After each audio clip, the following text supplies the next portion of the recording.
You can call me Ricardo. Ricardo. Everyone call him Ricardo. Okay, Ricardo, what is your first question? Your first question is, kung may hiramin kayo anything from other members for a day, ano ito at bakit? So I will translate, or Justin, can you translate that? Oh, sure. Easy.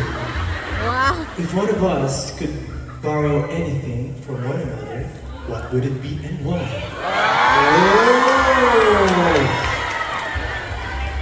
Ano ka na?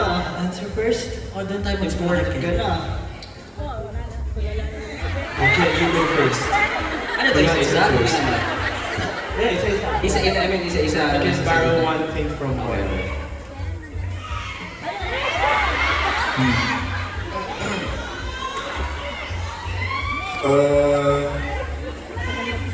Sa akin, anong hiramin mo? Sa iyo, isa-isa Sa talaga. isa, yeah. One from one. I think, parang ang hirap. It's a soft one. Just one. I think I'm gonna borrow money from you. Yes. Yeah, money. Yeah. Okay. And Pablo, I think I'm gonna borrow Motor! digital instruments from Pablo. And still, I think games. Because I still play a lot of games also. And Josh, I think I'm gonna borrow. No way. Bastos.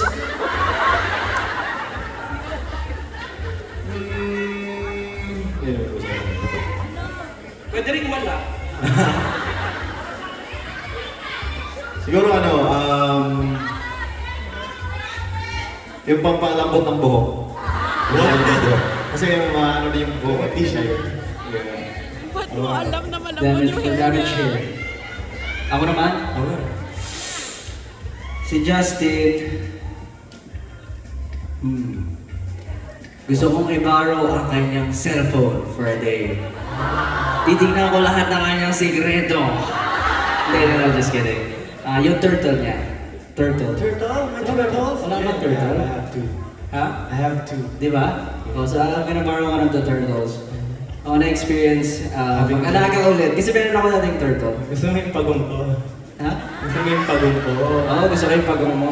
Hindi nga lang kasi ka ng wood. Ano ba yun? Ganun na yung pagong mo? Yeah. Yung uno, gumagana? Oo. Alright, okay, Pablo. Si Pao,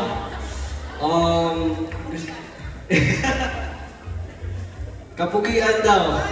Kapugian! Yes. Si Stel, so i-borrow sa kanya yung,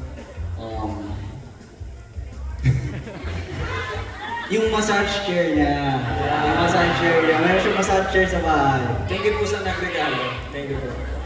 Tapos kay Ken, gusto ko i-borrow siguro yung ano. Ayun, tama, yung Supra. Kasi ibebenta natin. Ibebenta natin, di ba? Hiram lang, uy. Ay, hindi, syempre mag-hiram mo, ibebenta muna. Ako siguro, kay Ken, hiramin ko yung dresser niya for a day. Para lang ma-experience ko Tama. yung dresser. Kasi wala akong ganun. Pero yun, parang excited siya matry yung dresser. Kay Pablo, siguro, manghiram ako ng one book na pinaka-favorite niya para at least magkaroon lang ako ng idea ano yung feeling magbasa. Sabi nila face mist daw. Ha? Guys, sorry, I can buy a new one. I don't need to borrow from him. I can just buy a new one, guys.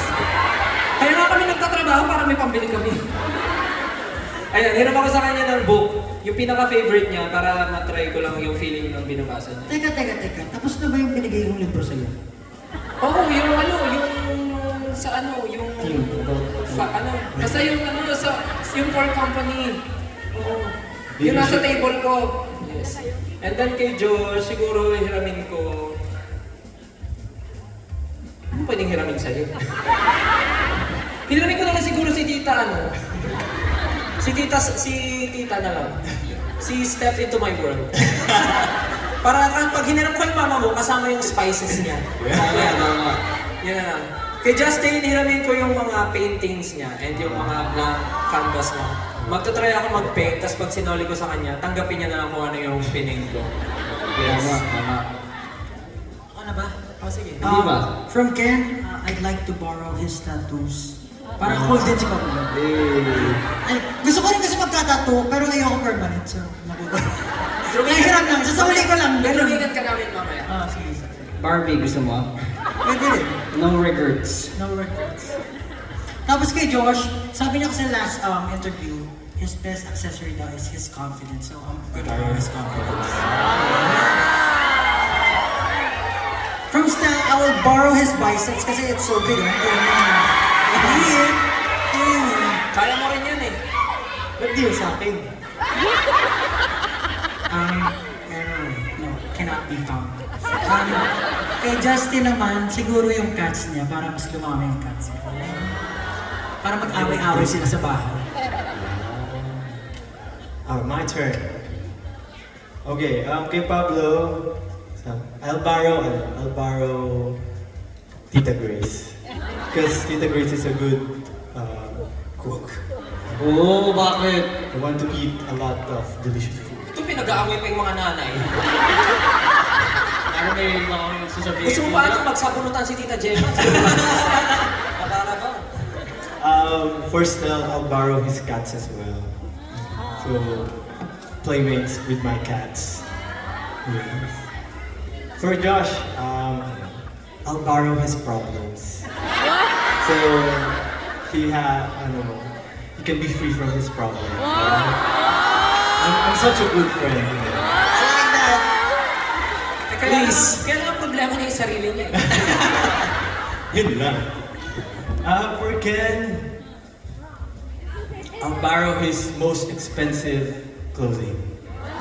Ooh. What's your most expensive clothing? Chrome Hearts bag, I think. Mounting too. What? Alright. That's all that we're gonna borrow from. Thank you so much, boys. Here is your second question. As a group, anong pipiliin nyo? Magpakilala ng Filipino music across the globe. Pero, sintonado kayo at di sabay-sabay sumayaw. Or, never nyo mapapakilala ang Filipino music, pero super talented kayo. We need to answer as a group. Kaya nga Mr. Yun eh. It's very hard. Ako sasagot. Ako pipiliin ko yung mapakilala yung OPM sa buong mundo. Kahit sintonado, tsaka wala sa tone. Parehas na tone, tsaka hindi sabay-sabay. At least kilala na. Kasi pwede naman mag-improve pa yun.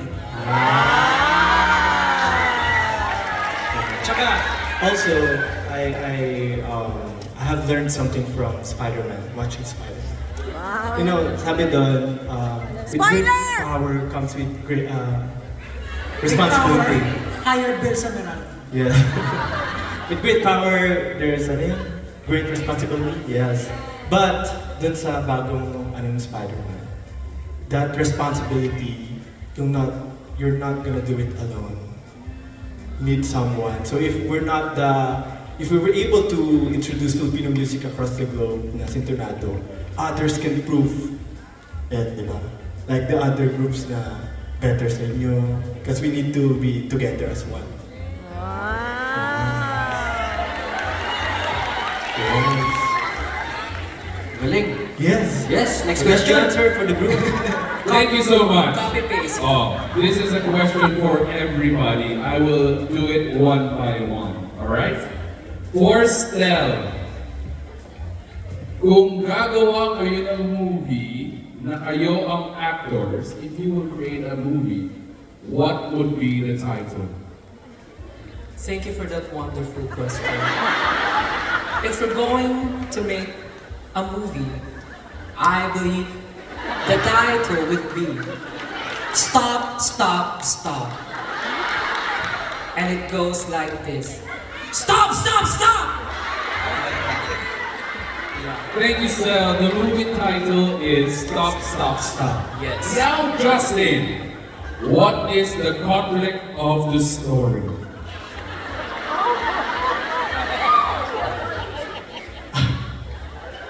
The conflict of the story is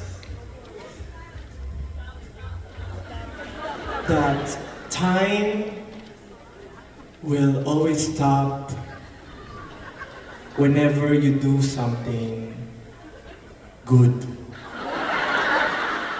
And it will only move on after 5 minutes. Thank you, Justin. Josh, here is your question. Sino ang bida at ano ang special characteristic niya?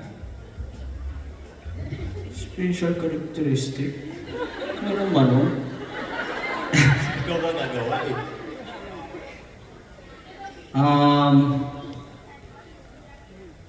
Ako yung bida.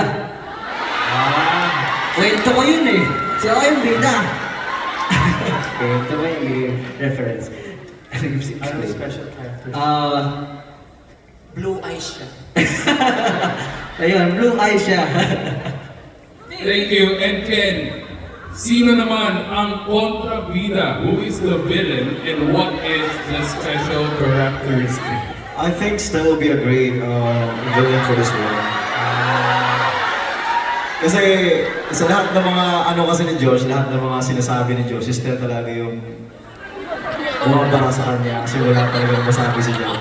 So I think Stella is a great villain. Tsaka I think magkakaroon si Josh ng character development or like growth kung paano niya i-hone yung kanyang yung kanyang powers or like specialty. So yeah. Beautiful answer, Ken. And Pablo, what is the ending of Stop, Stop, Stop? So, the villain pulls up, wreaking havoc. Sino yung villain, sister? Mag-wreak havoc ka. What? Let's wake up. I mean, wreck the city. Ganun. Ano ba yan?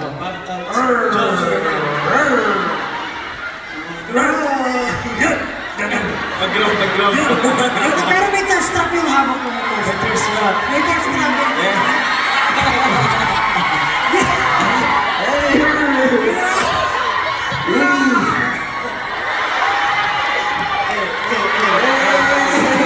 Tapos, darating si Josh. Sabay sila magta-thirst trap. Ano ba yan? Dali na! Ayan ang ending eh. 5, 6, 7, go! Sabi mo na. Galingan mo na. Oh, man. Tapos sasali si Pablo, magta-thirst trap dun siya. Pumasok ako. Kasi sabihin ko, stop, stop, stop! That's the ending of the story. What a great story. Yeah, very inspiring. Talaga. Very inspiring. Thank you, boys. That was your last question. Thank you for joining. What's up? Thanks, Ricardo. Thanks. Thank you.